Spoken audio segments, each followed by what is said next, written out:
Today we're reviewing the subscription box planner. I don't know, the light. I will show it to you. Let me switch cameras. Maybe you can see it better here. Aha! There we go. So this is a subscription box planner from Principe. So this is the 2024 version. It's just as amazing. Actually, I'm going to say it's better than the one that she had before, which was already very awesome. So I always say this is like my prime example of both a functional planner, a pretty planner, something useful, and something that actually adds a lot of value. So if you're like looking for direction on like, how do I run my subscription box business? And quite honestly, it could be used for any business. She's just done such a great job of thinking through everything, the timing, the planning, all of the issues, all of the things that you need to be doing 3 months ahead of time, 1 month, 2 months, 4 months. So again, superstar planner. Now this planner is 40, I'm going to say it's 47 for the digital, no, 45 for the digital, and then it's 70 for the physical spiral, which I did a review of the spiral, but this year I wanted to review the digital because, as you know, I'm trying to move to like a digital paper only like system. So I will show this all to you underneath a light where you can actually see it better. Remember, if you would like to create and sell your own planner, make sure to sign up for my free course, Planner 101. I will leave a link to that below. And if you are more interested in Jessica, which who wouldn't be, she's fabulous. I did an interview with her on her business and on her planner. So that is available on my channel. So I will leave a link to that in the description below as well. So we're using the Samsung Notes app, which is my new favorite app for looking at digital files.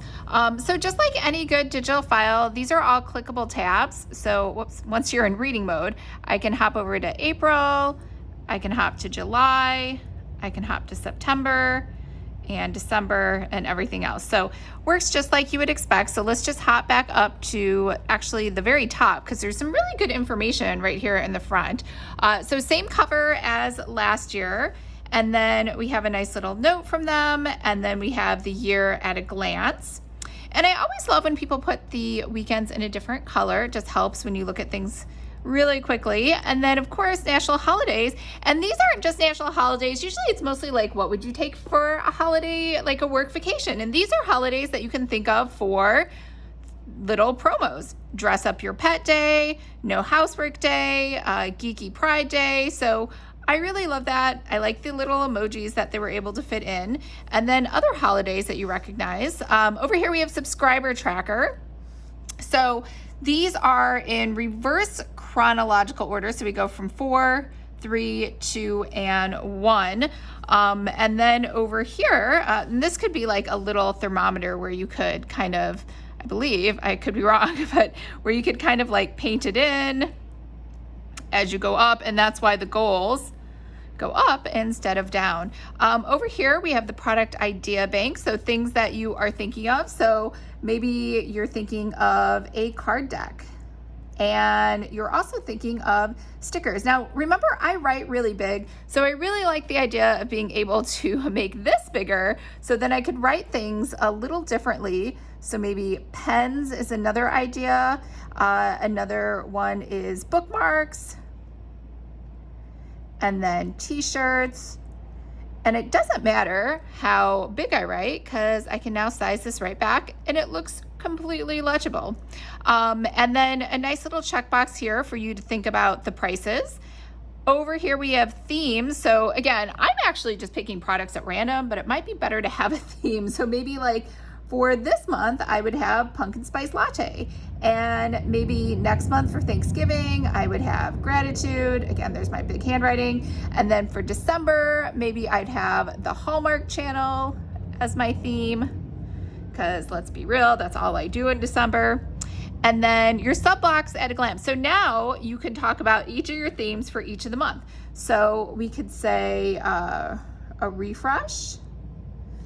And then we could say self-care because after working hardcore on your goals for a month, people need self-care. And then for March, we could have spring break.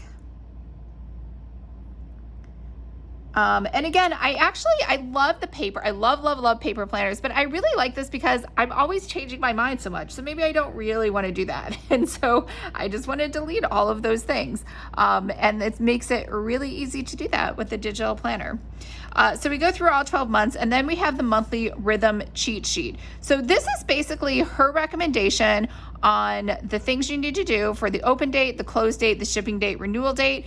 And the best part is, if you're like still clueless, she actually has examples in here for you. So very, very useful. Again, I always say that about this planner. And then this one, you can turn over this way, monthly rhythm, the cart date. So you can enter all of your dates here so you can see everything at a glance.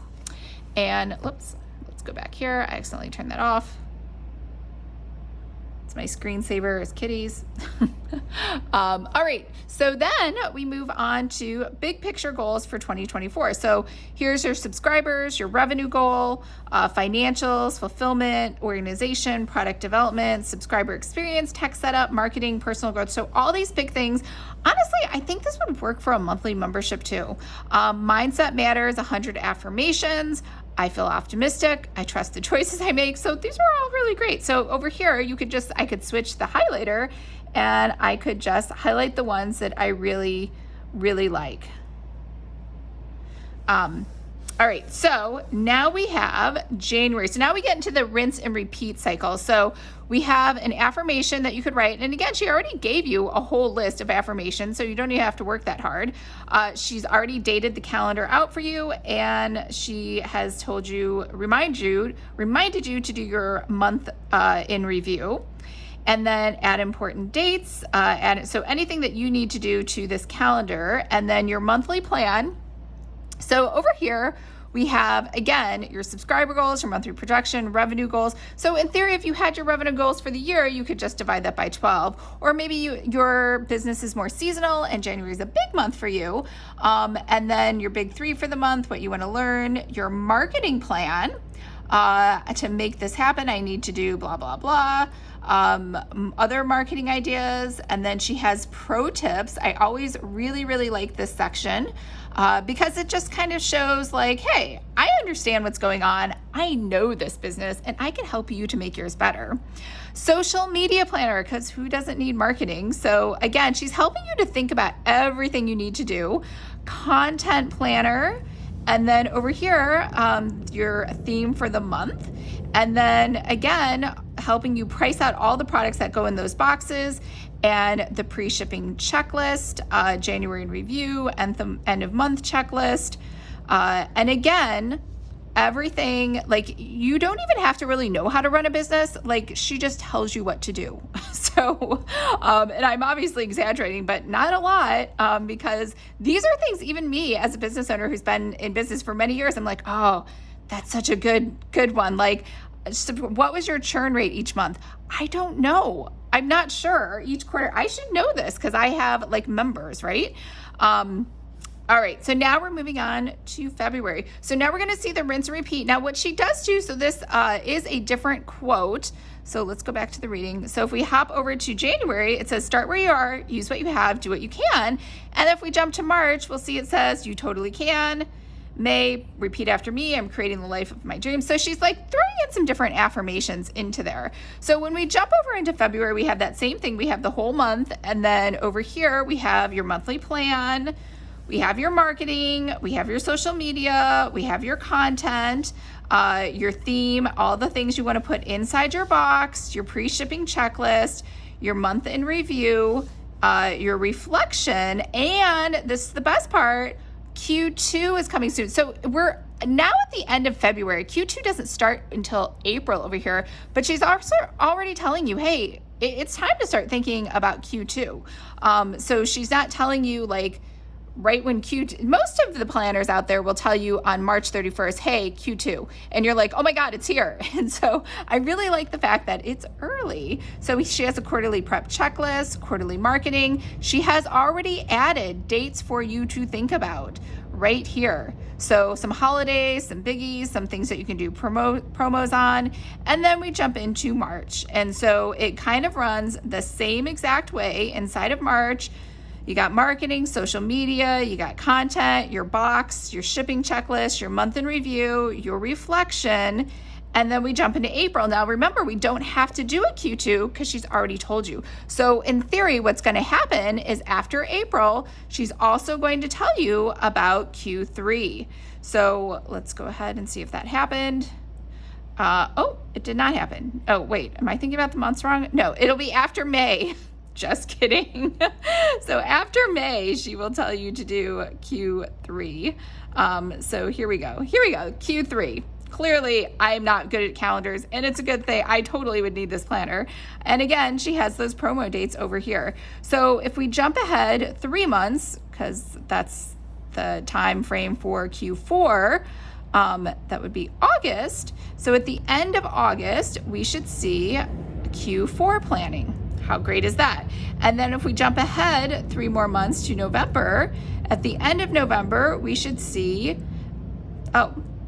a brand new planner. So she's telling you, hey, it's time for your 2025 planner. Like, how great is that for marketing? So you need to start ordering your 2025 planner because it's going to be 2025. I know, time is just flying by. So instead of having a Q1 plan inside of here, it just says, hey, you should just buy the new planner because it rolls right into December. So I don't think, let's see if there's anything else special for the end of the year. So this is so we have the holidays, we have a special post-holiday debrief. And then over here, we're into the weekly section. So weekly kickoff, focus for the week, and weekly plan. So this is more like a traditional planner with your focus, your weekly checkoffs, weekly plan. So this goes, I don't even know how long this goes. Weekly habit tracker. So this goes, I don't know, does this go for 52 weeks? I don't think so. Yeah, page 184 to 2. Maybe it goes for 52 weeks. And yeah, I guess it does. So let's go back up to the top. Weekly, yeah, we have I'm crazy. February 26th, February 27th, February 28th. And as we scroll down, now we have July 1st. And then we have October 28th. Yeah, so she's created pages for each of those weeks, which is, it's digital, so you won't even notice. And here's the back of the planner. So great job. I would say A+. Like if there was ever a planner where you were like, I really need something valuable, this is 100% it. I want to say too, this is probably the most valuable planner I've ever seen. So just jam-packed with tons of great information from Becky and Jessica. So A+ on this planner, best practice if you were trying to teach people how to do something.